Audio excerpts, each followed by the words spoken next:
Ah, Hi, I'm Dan Pasternak.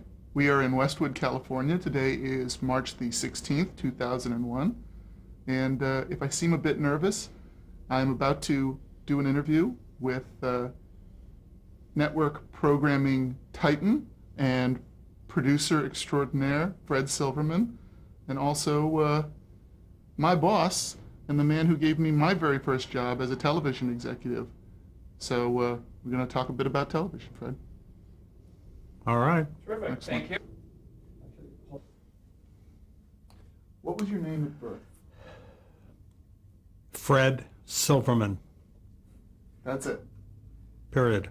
Did you have any nicknames as a child? Not that I can remember. No. Okay. And when were you born? I was born September 13th, 1937. And where were you born? Born in New York City. And where did you grow up?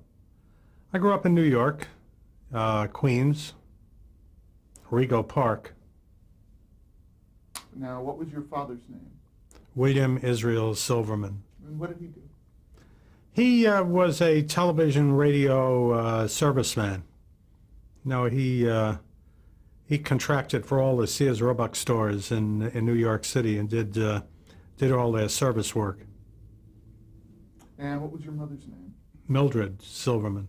And what did she do? She was a housewife. Now, did you have any siblings? No. Only child. What were your hobbies growing up? Oh, we did various hobbies. I collected stamps. I bred tropical fish. Did strange things. Hung around a lot. What kind of student were you? I was an adequate, very average student. You know, I didn't take school all that seriously. Usually crammed the night of big exams, and it was always like that until I got into graduate school.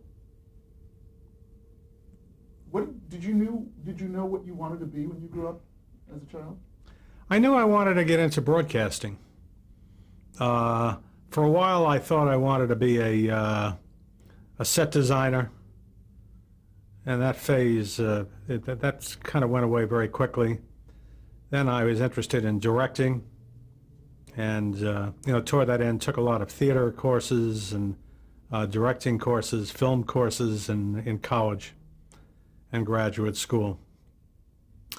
And then when I discovered I had absolutely no aptitude for directing, I kind of meandered along into television programming. Tell me about some of your early influences, the things that fueled this passion when you were young. I was very interested in radio.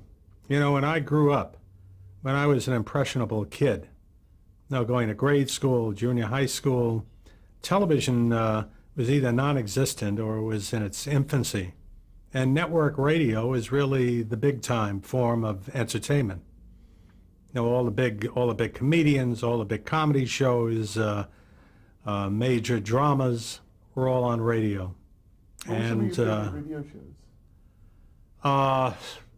I enjoyed mostly the dramas, more than the comedy. The Shadow, Gangbusters, Broadway's My Beat, Gunsmoke, which was the first adult Western on radio. But and I collected radio scripts. When I was 10, 11, 12 years old, I used to go down to the studios in New York and made friends with all the porters.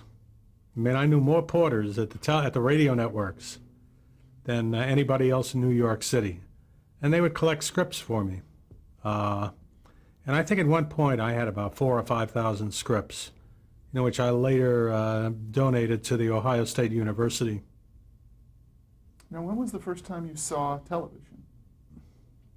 I saw television very early in the game because, as I say, my father was a radio and television serviceman, and he bought one of these kits.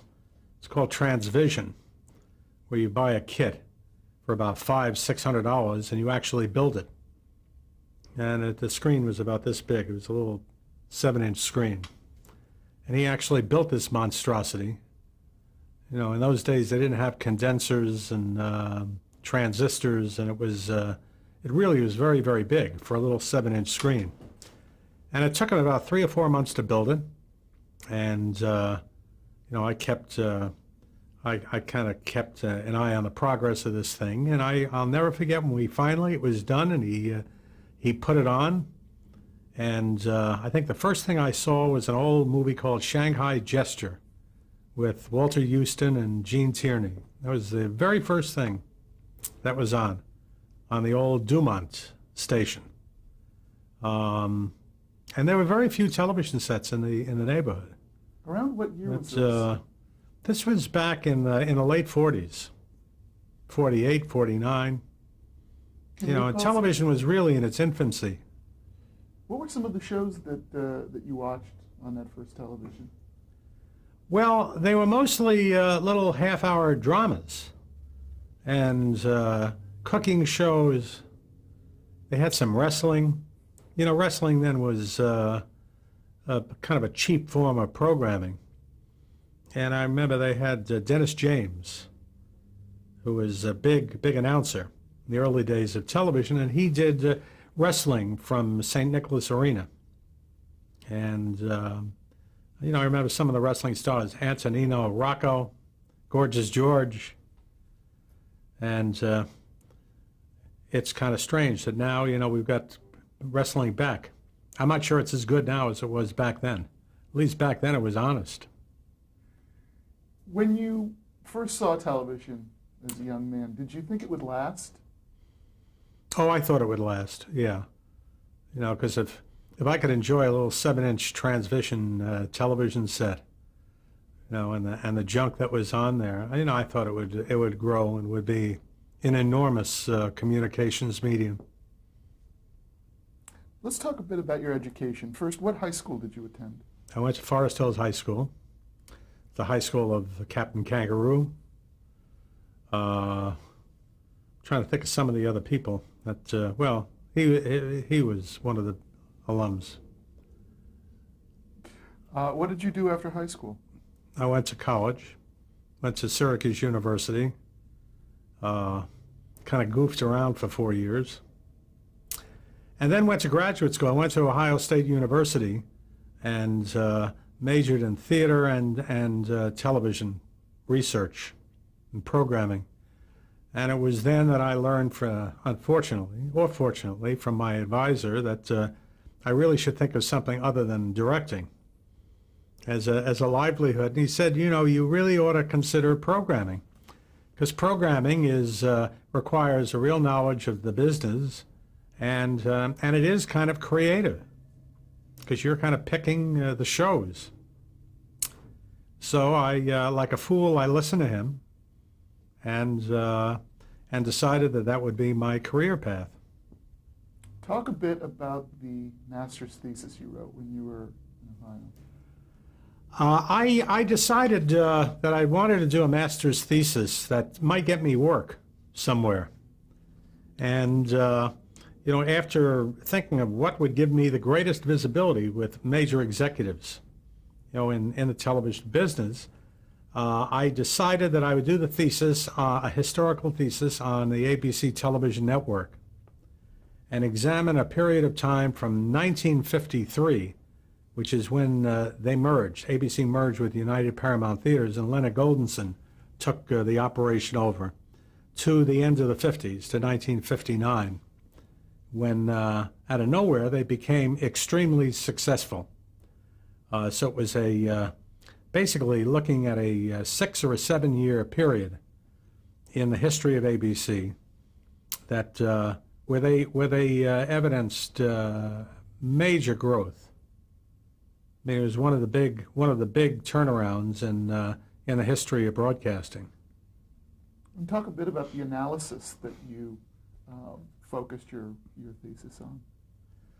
Well, I try to figure out what were the factors that were responsible, you know, for this meteoric rise this upstart network that came out of nowhere.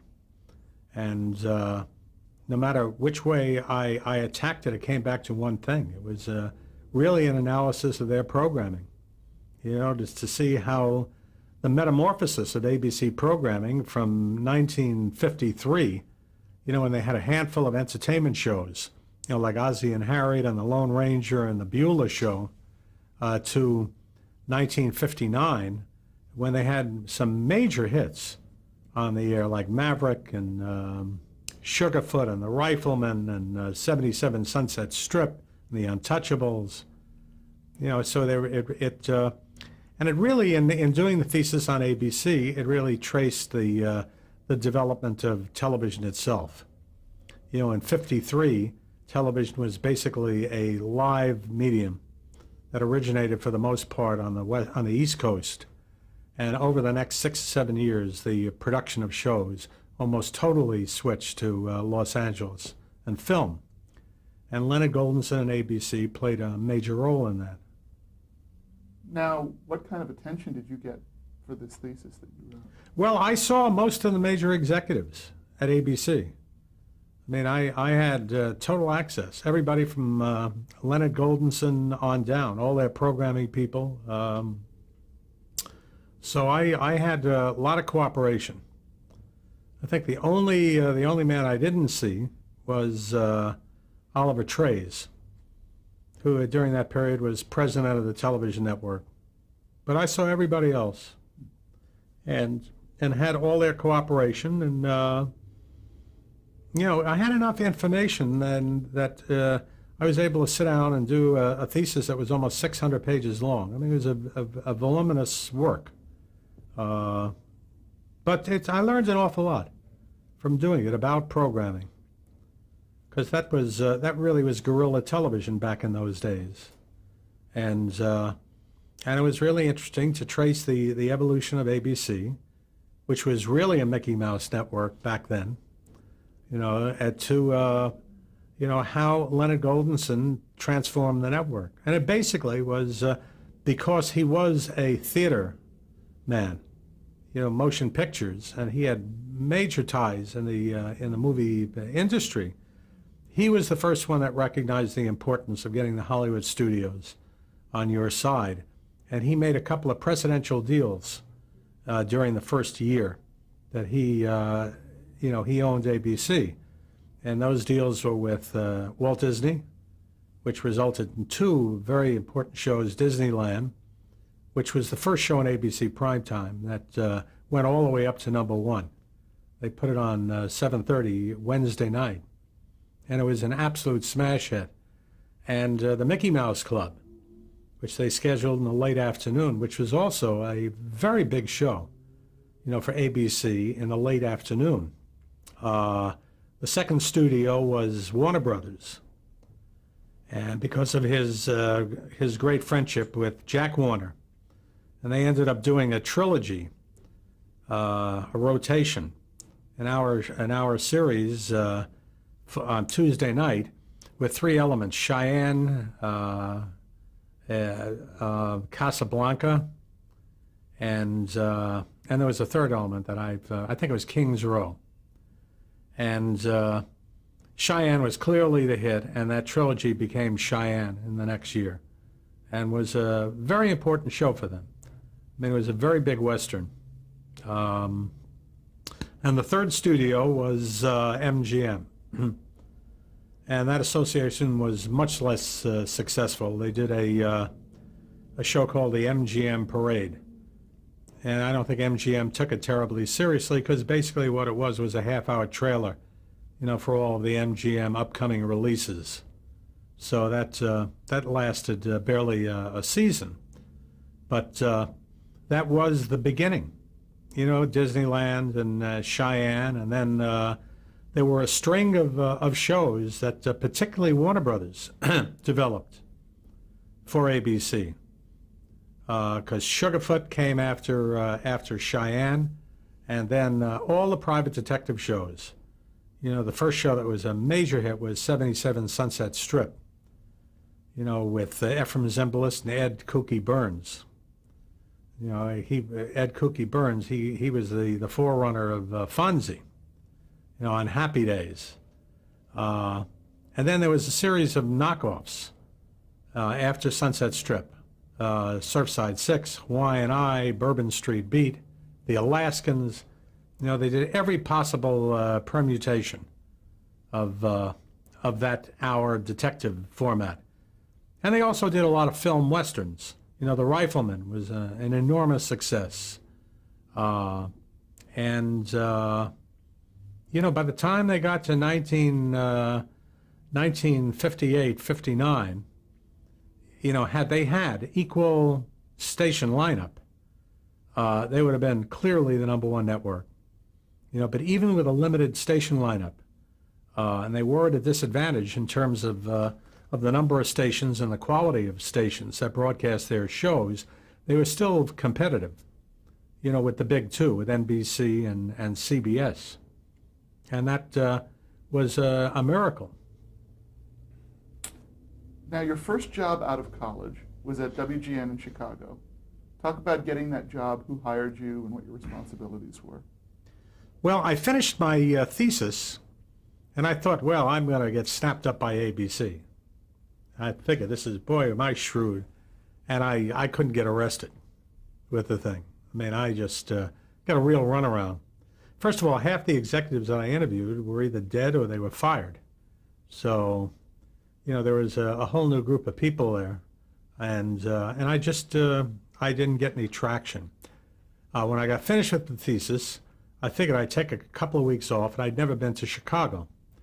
And again, being an old radio fan, you know, WGN in Chicago was a really historic station.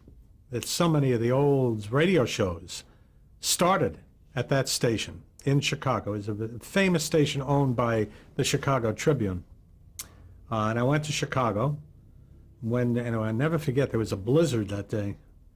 And just to seek relief from the blizzard, I ended up in the Tribune building and went up, and I figured, what the hell, what do I have to lose? I had a copy of the thesis with me, and I went up to see to the personnel department, and ended up with a man by the name of Dave Taylor, who was an older guy who I think started at the Tribune Company during the early days of the Pony Express. I mean, he was very old, but he was very nice, and he was very impressed with the size of the thesis. You know, I gave him the thesis. I think he got a hernia just lifting it. But anyway, he said, I'm really impressed with this, and let me see. I want to, you know, there may be an opening in our program department. You know, and I heard this, and I said, oh my God, opening in the program department at WGN TV. You know, working in the Tribune Tower, and any rate, I hadn't heard anything. I went back to New York, and about a week and a half later, I get a call saying, you know, Ed Warren, who's the program director of WGN TV, read the thesis, very impressed. He really would like to meet with you. So I had to hop on a plane, which cost me all the money that I had saved, you know, for that plane ticket, and went back there, and ended up getting a job for $95 a week at WGN in the continuity department of the programming the department, basically screening television commercials and approving copy for live TV. So I was a censor, basically, is what I was. But it was a way to get my foot in the door of a very, very progressive, big independent television station. At that point in time, WGN TV was the biggest independent station in the country. And at a point where there were only 2.5 networks, or 3, almost 3, no cable, you know, WGN television was a big deal. Next to working, landing a job at a network in New York or Los Angeles, it was pretty big stuff. So I went there basically editing commercials for Evans Fur Company and J.P. Byrne Tire and Appliance Center, and wasn't my idea of big-time television. But I got very friendly with Ed and his assistant, Phil Mayer, and kind of worked my way into their inner circle. at a point in time where the directive was, let's do a lot more local live programming. Well, which was great because it was an opportunity to really develop some stuff. Starting with the children's area, where WGN had a lock on the afternoon. I mean, they were doing 15 and 20 ratings at 5 o'clock in the afternoon. So, we first developed that kids block and added several shows. We did a live version of Dick Tracy, to wrap around the Dick Tracy cartoons that we had bought. We developed a show for noon called Bozo Circus, which was a big-time circus show with an orchestra, Bob Trendler's orchestra, and 300 kids in the audience, and animal acts, and a continuing cast of about 8 or 10 people. I mean, it was a major production, and ended up being so big. I mean, it got like a 70 share at noon on WGN, Monday through Friday, that there was a 5-year wait for tickets for the show. And I can think of about 3 or 4 times when I got stopped on the freeway for speeding, when, the cop found out that I was involved with Bozo Circus, that he let me go in return for some tickets. So it was a big deal to be working on that show. And it was a big hit. And we just strengthened the kids block, but also moved into prime time in a kind of an interesting way. Yeah, one of our major personalities was a man by the name of Fraser Thomas, who did a show, Monday through Friday show called Garfield Goose, and had great credibility, with kids and families. And one of the things that I ended up doing in the department was to kind of buy films and work with their film inventory. And we put together a group of films that were great family films. David Selznick's Tom Sawyer, the animated Gulliver's Travels, Destination Moon, the Lassie films, really good classic kids films, family films. And we got Fraser Thomas to MC them and put them on for 2 hours early Friday. So they were broadcast from 7 to 9 o'clock on Friday night, opposite network competition like Rawhide. And we just knocked the hell out of everybody. The movies did a 35 share, which is better than a 20 rating, and beat everything. CBS in Chicago was number 3, just to give you an idea of how strong that concept was. And Family Classics, I believe, to this day, is still on the air in some form in Chicago. Now I think it's on Sunday afternoon. Not with Fraser, because he's no longer with us, but the show went on for years and years and years, as did Bozo Circus. I think Bozo Circus lasted until about 4 or 5 years ago. So it was on over 30 years. And I think the most fun I had, aside from developing the live shows, and there were a couple of other live shows, which I'll get to in a second, was working with the film inventory. That in addition to the family classics, we did a show called Academy Award Theater, where we took all the old Academy Award-winning movies that were Best Picture, Best Actor, Best Actress, and put together a package of films for Saturday night in the late night at 10:30, going against a first-run package on CBS, on BBM, where they had really big, recently released Columbia pictures, and with these old pictures like Jezebel and Casablanca, we beat CBS. We dressed it up. We got the right to use the Oscar logo, and it was great, just with a little packaging and very, very shrewd promotion. We took pictures that were playing at 3 in the morning or at 2 o'clock in the afternoon, and put it on and got great ratings. We also bought a package of very, very inexpensive foreign movies, but classic foreign movies like Hiroshima Mon Amour, The Seven Samurai, the 39, the 400 Blows, and put them on Sunday night, calling them Cinema 9. And again, very highbrow. Some of the pictures were subtitled, and ended up getting ratings that were #1 ratings, on Sunday night in Chicago, which is not the most intellectual place in the world. And again, because I think the audience recognized quality and the fact that it was something different. So there were many inventive ways that we packaged movies as we continued to develop the live programming. We did a show with a big columnist in town then for the Tribune called Herb Allen. I think it's Herb Allen. Herb Lyons, who wrote a column called Tower Ticker, and did the equivalent of the Ed Sullivan Show in prime time for an hour a week. We would get all the major acts appearing in Chicago, because at that point in time you had Mr. Kelly's and a lot of nightclubs in town. And we did an hour a week with Herb Lyon, who had the unusual ability to look like he was dead as he was standing there. He made Ed Sullivan look like Rock Hudson. But we put the show on, I'll never forget, because he almost fainted when he heard where we were going, at 9 o'clock Monday night opposite Ben Casey, which was then the #1 show. Ben Casey was like ER on ABC. And managed to hang in there with decent numbers. I don't know who watched the show. I think his relatives. But it was lasted for a couple of years.